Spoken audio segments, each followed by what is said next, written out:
¿Este miedo o esta preocupación por que el conocimiento se filtre a la sociedad es lo que te inclina a escribir en prensa? Es decir, a estar en la esfera pública de una manera constante.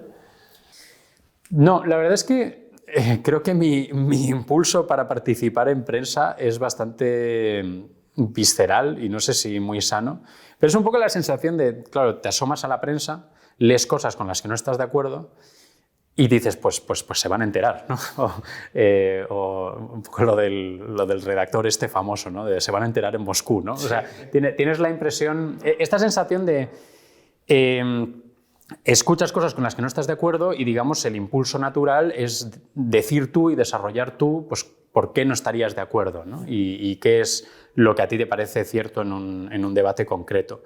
Y ese sigue siendo a día de hoy mi impulso natural, ¿no? Y me pasa pues tanto en artículos en prensa como en la radio, ¿no? La idea de, o sea, yo soy el tipo de persona que quizás preocupa un poco a su pareja o a sus vecinos, que está escuchando la radio y si escucha algo con lo que no está de acuerdo, pues se pone a contestar a la radio de no, eso no, pero te estás olvidando de esto y de lo otro, ¿no? Y bueno, no sé si esta será, digamos, la manera más digna de llegar a un impulso periodístico, pero bueno, en el periodismo de opinión me parece que es bastante común. Y por otra parte, sí que, al menos en mi caso, me hace sentirme como que participo en debates colectivos, ¿no? Que también es una manera que a mí me interesa de estar en el debate público. No tanto de escribir, crees que no, es muy claro el perfil de escritor columnista, ¿no? De escribir columnas ligadas con tu vida interior, con tu mundo interior, tu mundo literario, ¿no? Pero a mí me resulta un poco más natural la idea de asomarte e intentar participar a lo que se esté debatiendo en ese momento. Te hago una pregunta que le hice a Rafa Latorre hace unas semanas, que es si consideras que el periodismo es tan influyente como se piensan los periodistas, o tan poco influyente como se piensan los agoreros, o si está en un punto intermedio en el que, bueno, sigue siendo el lugar donde se informan las élites políticas, pero... Claro, tendríamos que llegar a una definición de qué es periodismo, ¿no? Que es un debate que a mí al menos me parece muy poco cerrado, ¿no? Incluso me hacía gracia hace unos meses, ¿no? Cuando Pablo Iglesias sale del gobierno y empieza a reivindicarse como que lo que va a hacer es periodismo crítico, ¿no? Y entonces salieron como muchas voces diciendo que él no era periodista, ¿no? Y él hacía este ejercicio de decir que sí, que era periodista y que había ganado premios de periodismo en no sé qué, ¿no?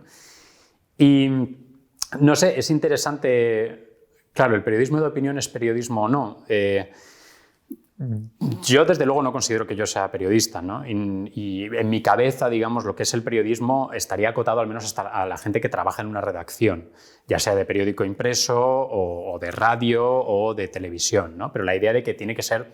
Tu oficina tiene que ser el periódico. Bueno, pero más allá ¿no? entiendo esas reservas, pero te amplío la pregunta. Es decir, ¿los medios de comunicación son influyentes? Yo creo que son muy influyentes, desde luego. Bueno, incluso lo hemos visto en los últimos años, es decir, la capacidad o el interés de los gobiernos y de este gobierno, digamos, de manera más inmediata y palpable, de condicionar la conversación pública a través de, digamos, el tipo de mensajes y el tipo de manejo de la información y de los ciclos informativos que utiliza es muy evidente, ¿no? Si los medios de comunicación no fueran importantes, a los políticos no les interesaría controlarlos, ¿no? ¿Confías en que un potencial presidente del gobierno, Alberto Núñez Feijóo, pueda ser la persona que imponga ese cumplimiento de la ley o al menos ponga a las instituciones que están bajo su mando al servicio del cumplimiento de la ley y de la búsqueda de respeto a los derechos de los no nacionalistas en Cataluña? No, la verdad es que no. Me encantaría equivocarme, ¿no? Pero sí que hay algo que me inquieta de Feijóo, que es una clarísima, creo que falta de ambición intelectual y falta de, no digo de lecturas, me refiero a la idea de un proyecto político que tenga interés en transformar cosas estructurales de España, ¿no?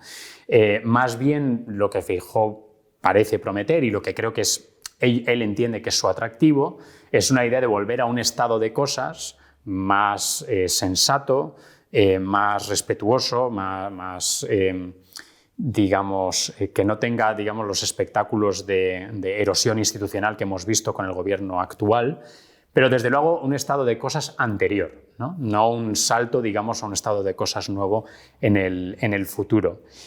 Y en eso, digamos, su perfil de Rajoy bis, ¿no? De esta persona que se vende como gestor, como defensor del sentido común, etc. Creo que dentro de ese pack él incluiría también pues, cierto statu quo en lo que se refiere a las lenguas en las comunidades con lenguas cooficiales, ¿no?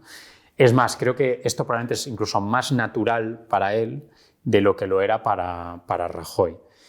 Y, hombre, si me preguntas, ¿sería la razón por la que, digamos, apoyaría al gobierno actual en vez de a él? Pues entiendo a la gente que piensa que el nivel de erosión institucional al que se ha llegado en estos 4 años de Pedro Sánchez y, digamos, de sus apoyos parlamentarios es tan serio que prefieres una alternativa que te prometa algo pues, un poco más, no sé, un poco más comprensible o un poco más sensato, ¿no? Pero si me preguntas específicamente por la cuestión de si creo que un presidente Núñez Feijóo supondría un cambio en este sentido, yo creo que no tenemos ningún elemento de juicio para pensar que así pudiera ser.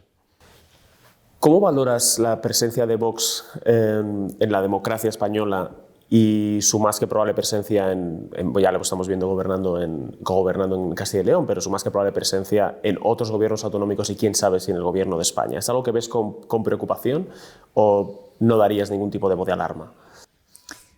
Es difícil, digamos, encontrar aquí una respuesta, digamos, ecuánime o que pueda equilibrar lo que pienso. Yo creo que hay algunos debates que me parece natural que se produzcan, ¿no? A mí al menos el más evidente es el de las autonomías, ¿no? A mí me parece bien que se debata si la organización que tenemos actualmente de nuestro Estado es la más adecuada. Es más, me parece un debate sensato y necesario, ¿no? Y me molesta que haya sido un debate que los principales partidos no hayan querido tener, ¿no? Y cuando Vox plantea ese debate, en vez de, digamos, verlo como un escándalo que se haya planteado ese debate, creo, por otra parte, además, que responde a inquietudes que están realmente en la sociedad.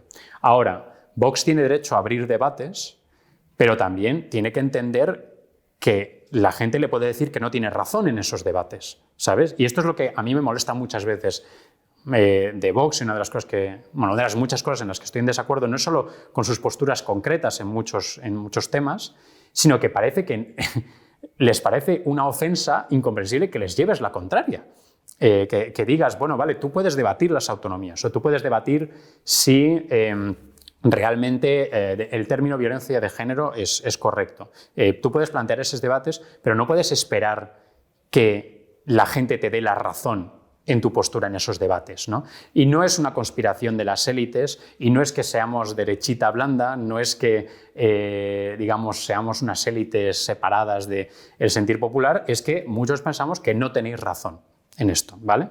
Entonces, yo encantado de que se debatan algunas de las cuestiones que plantea Vox, pero sencillamente no voy a estar de acuerdo con las cosas que plantean, ¿no? Y me parece también que esa es una... No es porque lo acabe de decir, ¿no? Pero me parece casi el debate, la manera más productiva de afrontar la presencia de Vox en el debate público español, ¿no?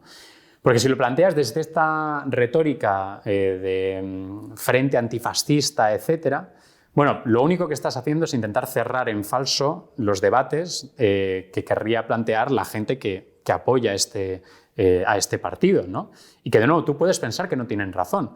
Pero si lo cierras a partir de la cosa de alerta antifascista, ¿no? De Pablo Iglesias, cuando habían conseguido, creo que 8 o 12 míseros diputados autonómicos, pues eso ya se ha visto, para empezar, que no sirve de nada.